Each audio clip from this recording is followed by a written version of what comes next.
Friends ఇది చూడండి, ఇది కాకడాల చెట్టు అంటారు. అసలు మేము కాకడాలు ఒక్క మొలకేసామండి. ఇప్పుడు వేసి కూడా ఒక 4 years అయిపోతుంది. ఎంత పొద ఎంత దూరం పెరిగిందో చూడండి ఫ్రెండ్స్. ఈసారి పూలు సీజన్ వస్తే మాత్రము దుమ్ము లేచిపోతాయి. లాస్ట్ ఇయర్ అయితే మాత్రం ఒక 15 మూరలు అలా ఉండేటివి ఎవ్రీడే. సో ఈసారి మాత్రం పక్కా 30 మూరలు వస్తాయి. అంత పెద్దగా ఉంది చెట్టు మాత్రము. చూడండి మొత్తం ఎంత అదేనండి. వేరే వేరే చెట్లు కూడా మొత్తం తొక్కేసి ఇది పెరిగిపోయింది. ఎంత దూరం పెరిగిందో చూడండి. పూలు మాత్రం ఫుల్గా కాస్తాయి. ఈసారి కాసినప్పుడు తప్పకుండా వీడియో పెడతాను. ఎన్ని మూరలు అయితే కూడా పెడతాను. లాస్ట్ ఇయర్ అయితే అసలు కట్టి మా అమ్మకి చెయ్యి నొప్పి వచ్చింది. 15 మూరలు అయ్యింది ఒక్కొక్క రోజుకి. దేవుడికైతే ఫుల్ పండగ ప్రతిరోజు అవే. ఇవి చూడండి గన్నేరు పూలు. జామ చెట్టు చూడండి, మేము నాటలేదు. ఇది ఆటోమేటిక్గా అదే వస్తాయి. అంటే ఈ గువ్వలు తినేసి విసర్జిస్తాయి కదా గింజలు. సో అలాంటప్పుడు ఇలా చెట్లు వస్తాయి. ఈ పడి చెట్లే చాలా బాగా కాస్తాయండి. ఇది మందారం మొక్క. ఈ మందారం మొక్క కట్ చేసేసినాము. సో ఇంకా ఫ్రెష్గా మంచిగా ఆకులు ఎలా వస్తున్నాయి చూడండి. ఇంకా పూలు కూడా ఫ్లవరింగ్ సూపర్ ఉంటుంది.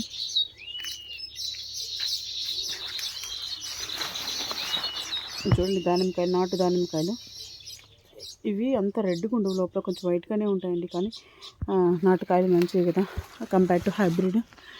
గిజిగాడుగు పక్షులు చూడండి ఎలా సౌండ్స్ చేస్తున్నాయి. అప్పటి నుంచి వీడియో తీస్తుంటే ఫుల్ సౌండ్స్ చేస్తున్నాయి ఇవి.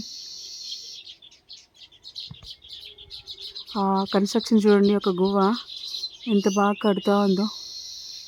ఎన్ని గువ్వలు ఉన్నాయో ఈ చెట్లు.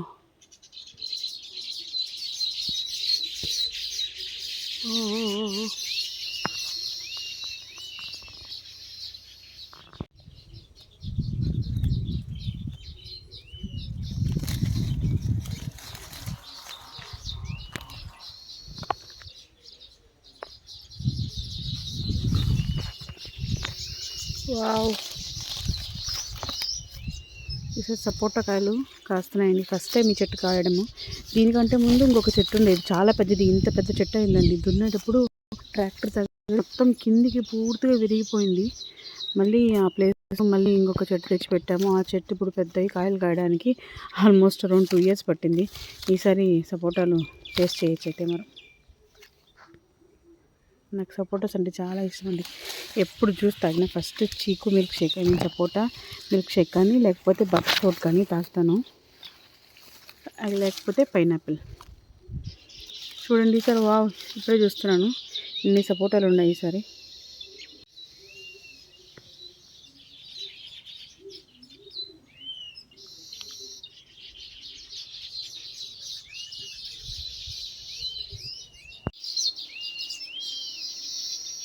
ఊర్లో ఉంటే ఈ పక్షుల కిలకిల రాగాలు వింటూ ఉంటే మనసుకు చాలా ప్రశాంతంగా అనిపిస్తుందండి.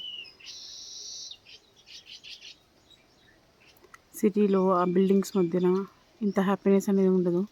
ఇలా ఊరికి వచ్చినప్పుడు ఈ చెట్లు ఇవన్నీ చూస్తుంటే నాకైతే ఫుల్ ప్రశాంతంగా అనిపిస్తుంది. ఈ సీని చెట్లు చూడండి, మీకు ఆల్రెడీ ఇంతకుముందు పెట్టాను కదా. ఎక్కువ జ్యూస్ చేసుకొని తాగాము ఈసారి. చాలా బాగా కాసాయి. ఫస్ట్ టైం ఇది కాపు కాయడం ఇది. సో ఇది జ్యూస్ చేసుకొని తాగాము. మీకు వీడియో పెట్టాలనుకున్నా కానీ నాకు టైం కుదరట్లేదు. తప్పకుండా వీడియో పెడతాను. ఇందాక కూడా జ్యూస్ చేసి తాగాం కానీ వీడియో షూట్ చేయలేదు. తప్పకుండా పెడతానండి ఈసారి.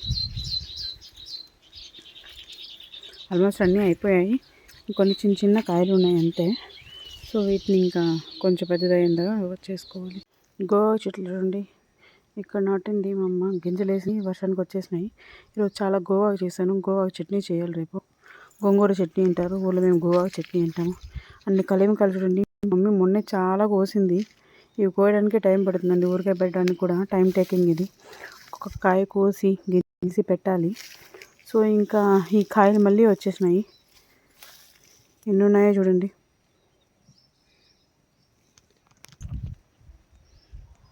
చూడండి ఇక్కడ అంతా కూడా చాలా ఉన్నాయి.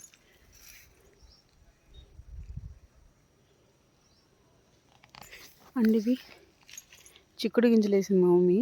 సో ఈ చిక్కుడు గింజలు పెద్దగా అయినాక మళ్ళీ ఒకసారి అప్డేట్ ఇస్తాను మీకు.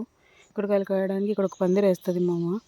చాలా కాస్తాయండి. అరౌండ్ మార్చిలో అలా కాస్తాయి. ఇది చూడండి జీడిమామిడి చెట్టు తెచ్చిపెట్టాము కదా ఈ మధ్యనే.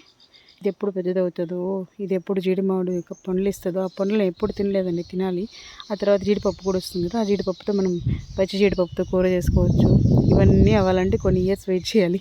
పెద్ద వృక్షం అవుతుంది ఇది. చూడాలి. మంచిగా బతకాలని కోరుకుందాం.